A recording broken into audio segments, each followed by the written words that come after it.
প্রিয় দর্শক, আসসালামু আলাইকুম। আমি ডক্টর বজলুর রহিম রিপন, বাত ব্যথা, প্যারালাইসিস ও sports injury specialist, medico hospital, Restipara, Tangail থেকে আপনাদের সবাইকে জানাচ্ছি শুভেচ্ছা। প্রিয় দর্শক, এই যে হাঁটু ব্যথা, এই হাঁটু ব্যথায় কিন্তু অনেক মানুষ দিনের পর দিন, মাসের পর মাস কষ্ট করে যাচ্ছে। তো এই হাঁটু ব্যথা আসলে বিভিন্ন কারণে হয়ে থাকে।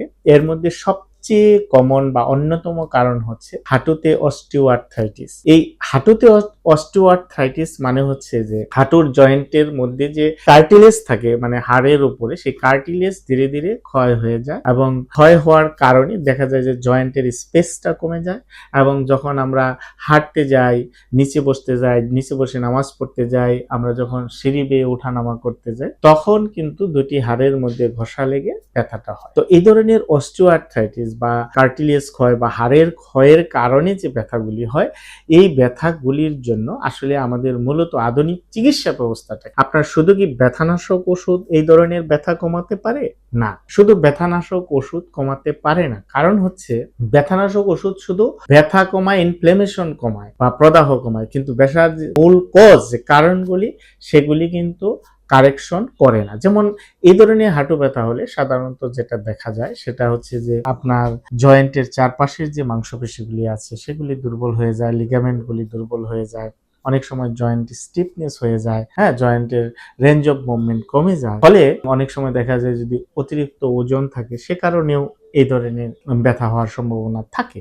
সুতরাং এই ধরনের রোগীদের ক্ষেত্রে, হাঁটু ব্যথার রোগীদের ক্ষেত্রে ব্যথানাশক ওষুধই কিন্তু মূল সমাধান নয়। আর ব্যথানাশক ওষুধ কিন্তু খুব বেশি দিন খাওয়াও যায় না। সুতরাং সবচেয়ে আধুনিক এবং গবেষণালব্ধ চিকিৎসা হচ্ছে ফিজিওথেরাপি। এখন আপনি কোথায় ফিজিওথেরাপি করবেন, কিভাবে করবেন, সেটি হচ্ছে ইম্পর্টেন্ট বিষয়। কারণ ফিজিওথেরাপি হচ্ছে একটি আধুনিক চিকিৎসা ব্যবস্থা। অবশ্যই একজন বিশেষজ্ঞ ফিজিওথেরাপি চিকিৎসকের পরামর্শ নিয়ে এভিডেন্স বেসড ফিজিওথেরাপি চিকিৎসা আপনি যদি করাতে পারেন, তাহলে সহজেই এ ধরনের হাঁটু ব্যথা দূর করা সম্ভব। বিশেষ করে আমাদের এই ধরনের হাঁটু ব্যথার ক্ষেত্রে যেটি করা খুবই জরুরি, যে পেশেন্ট এডুকেশন খুবই ইম্পর্টেন্ট।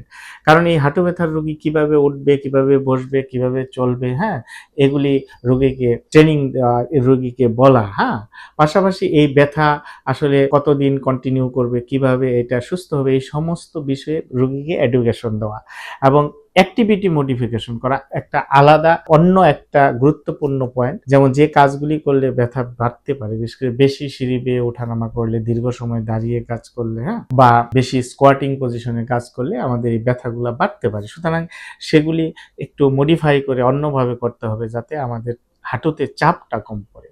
সাথে হচ্ছে আপনার কিছু এক্সারসাইজ করা, বিশেষ করে আপনার হাঁটুর আশেপাশের যে মাংসপেশিগুলি আছে, কোয়াড্রিসেপস, হ্যাঁ, hamstring, hip flexor, hip abductor, extensor, এই মাসলগুলিকে আমাদের শক্তিশালী করা, মানে স্ট্রেংথেনিং করা। এবং কিছু মাংসপেশি আছে যেগুলিকে আমাদের স্ট্রেচিং করতে হবে, বিশেষ করে কাপ মাসল এবং হ্যামস্ট্রিং মাসলটাকে স্ট্রেচিং করতে হবে। এর সাথে অনেক সময় আমাদের জয়েন্ট মোবিলাইজেশন লাগতে পারে। যদি জয়েন্টের রেস্ট্রিকশন থাকে বা রেঞ্জ অফ মুভমেন্ট কম থাকে, সেক্ষেত্রে ম্যানুয়াল মোবিলাইজেশন টেকনিক খুবই কার্যকরী, বিশেষ করে রেঞ্জ অফ মুভমেন্ট বাড়ানোর জন্য এবং জয়েন্টের পেইন কমানোর জন্য এবং ফাংশন বাড়ানোর জন্য। এবং আমাদের প্রফিউসেপটিভ এক্সারসাইজ, ব্যালেন্স এক্সারসাইজ, আবার কারো কারো ক্ষেত্রে গেট ট্রেনিংও প্রয়োজন হতে পারে। এবং যাদের ওজন বেশি, তাদের ওজনটা কমিয়ে ফেলতে হবে। এইভাবে যদি আমরা ফিজিওথেরাপি চিকিৎসাটা সঠিকভাবে দিতে পারি, তাহলে কিন্তু হাঁটু ব্যথা সহজেই দূর হওয়া সম্ভব। এবং অস্টিওআর্থ্রাইটিস যেহেতু ডিজেনারেটিভ ডিজিজ, এবং এই ডিজেনারেশনটাকে স্লো করা, মানে ডিলে করা সম্ভব, এবং অপারেশনকে অ্যাভয়েড করা সম্ভব যদি সঠিকভাবে ফিজিওথেরাপি চিকিৎসা নেওয়া যায়। সুতরাং প্রিয় দর্শক, আপনারা যারা এই ধরনের সমস্যায় ভুগছেন, তারা একজন বিশেষজ্ঞ ফিজিওথেরাপি চিকিৎসকের পরামর্শ নিতে পারেন।